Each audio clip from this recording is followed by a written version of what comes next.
Hola a todos. Antes que nada recordar que si me queréis ayudar me podéis dar un like. A mí me anima mucho y me motiva para grabar más, pues hacerlos lleva su tiempo.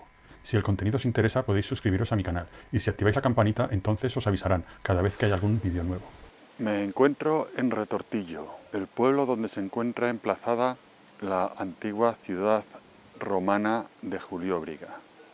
Desde el punto donde me encuentro se puede ver el pantano del Ebro. Desde aquí se puede ver el único molino de viento de Cantabria. Cantabria renunció a producir electricidad del viento porque ecológicamente consideraban que no era estética la visión de molinos de viento en los montes y pensaron que los molinos podían causar daños mortales a las aves que debían evitarse a toda costa. Estas son las vistas que se pueden observar desde Retortillo, del pantano del Ebro. El pantano del Ebro fue construido hace menos de 100 años. Su planificación fue tal vez antes incluso de la Segunda República y su finalización fue en época de Franco. Me dirijo a la iglesia de Retortillo, que probablemente sea del siglo XII. Detrás de la iglesia de Retortillo y más abajo y a su alrededor se encuentran las ruinas de la ciudad romana de Julióbriga. Julióbriga viene de Julio, en honor a Julio César, y Briga, que significa ciudad en latín. Estas columnas de aquí serán romanas. La ciudad de Julióbriga se construyó después de la Tercera Guerra Cántabra y está en alto para vigilar el asentamiento de los cántabros, que probablemente sea la actual Reynosa y que, según comentan, tal vez fue la ciudad que los romanos denominaron Aracilium. Entro en la parte principal de las excavaciones de Julióbriga. Este probablemente fuera el asentamiento principal donde los capitanes tenían su lugar de residencia. Tenía un paseo porticado del que solo quedan las grandes columnas de piedra que se pueden ver aquí. De las guerras contra los cántabros hay diferentes fuentes de información y lo que voy a contar es algo que puede estar equivocado, ya que todavía los estudios siguen adelantando. Unos historiadores hablan de que hubo 3 guerras cántabras y otros que hubo 2. El origen de los cántabros era un pueblo celta. De hecho, los cántabros deberían de haberse denominado celtabros, ya que celt era la palabra para designar a los celtas. El modo de funcionar de los celtas en la época en la que se produjo la guerra, que fue antes de Cristo, tal vez en el siglo I, ellos eran cazadores-recolectores. No eran ni ganaderos ni cultivaban la tierra.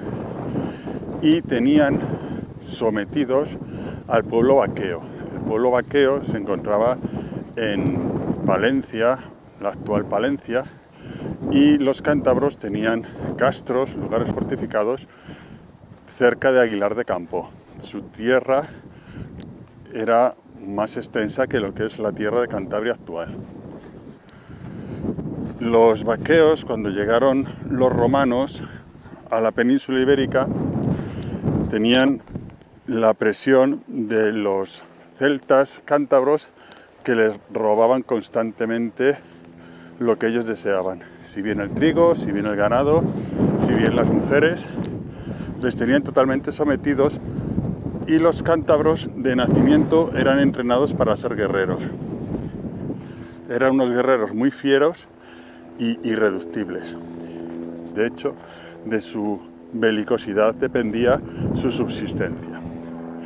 Cuando los vaqueos llegan a un acuerdo con los romanos, prometen rendirse y aceptar someterse a ellos con la condición de que les libraran de los cántabros. Y los romanos enviaron una legión entrar en el territorio cántabro. De esta legión dicen que no sobrevivió ninguno. Ningún soldado volvió, se perdió toda ella y esta fue la primera guerra cántabra. Esta guerra se mantuvo en silencio, no se habla de ella apenas, y con el paso del tiempo los cántabros siguieron haciendo su mismo comportamiento de someter a los vaqueos, los cuales no paraban de quejarse y pedir ayuda a los romanos que les tenían sometidos con la condición de que defendieran sus intereses. Y de esta manera comenzó la Segunda Guerra Cántabra, la cual también finalizó con unos pocos avances por parte de los romanos, pero no con la derrota total de los cántabros.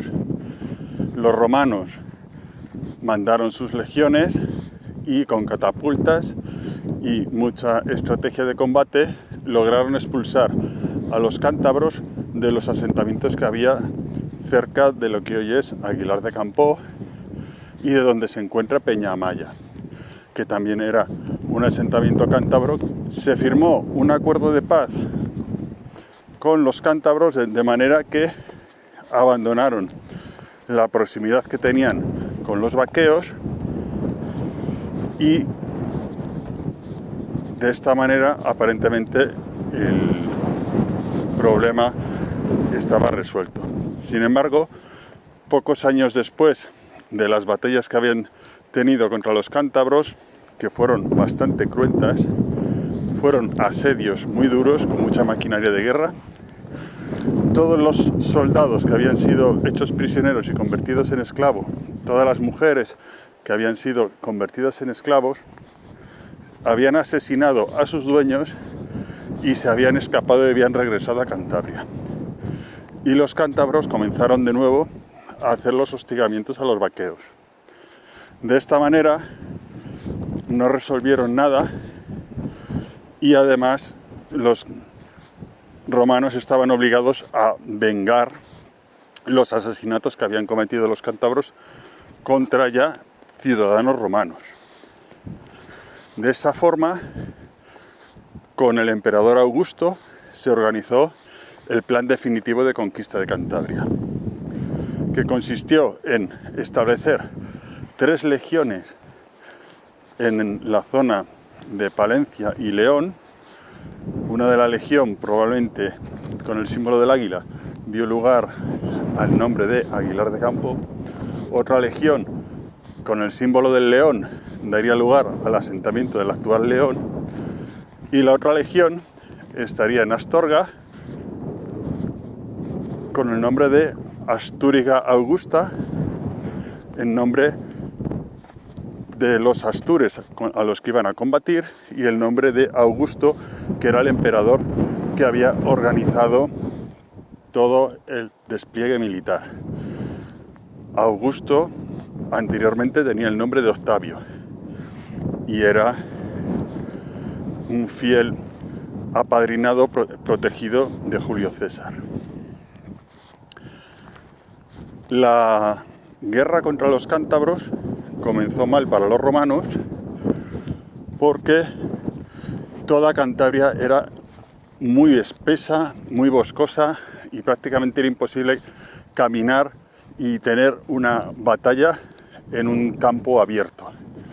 Cuando los ejércitos avanzaban eran hostigados por los cántabros y asaetados y tenían muchas pérdidas, y los cántabros no presentaban batalla en campo abierto, no les interesaba. Los cántabros tenían estrategia militar distinta. La caballería cántabra era bastante potente, muy rápida, y de hecho en la conquista de la Galia Julio César había contratado mercenarios cántabros para realizar la conquista de la Galia. Por tanto, se conocían bien militarmente ambos ejércitos. Después de unas cuantas derrotas, los romanos llegaron a la conclusión que era imposible derrotar a los cántabros en combate de 2 ejércitos enfrentándose. Y la forma que decidieron llevar a cabo la conquista fue un mecanismo de aniquilación.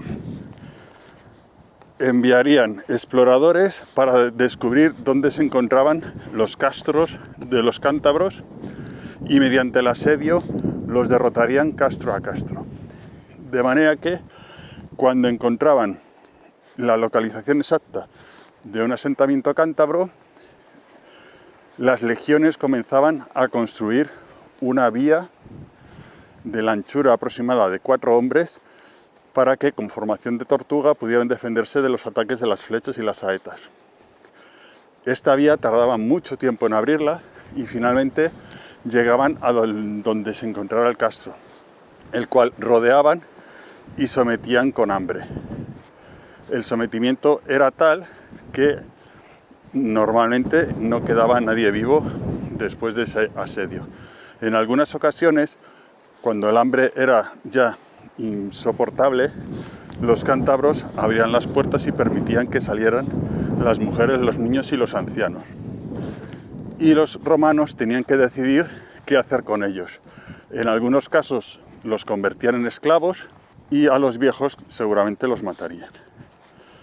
Si algún guerrero cántabro era capturado y podían tenerlo vivo, le cortaban una mano para evitar que volviera a empuñar la espada y lo vendían como esclavo.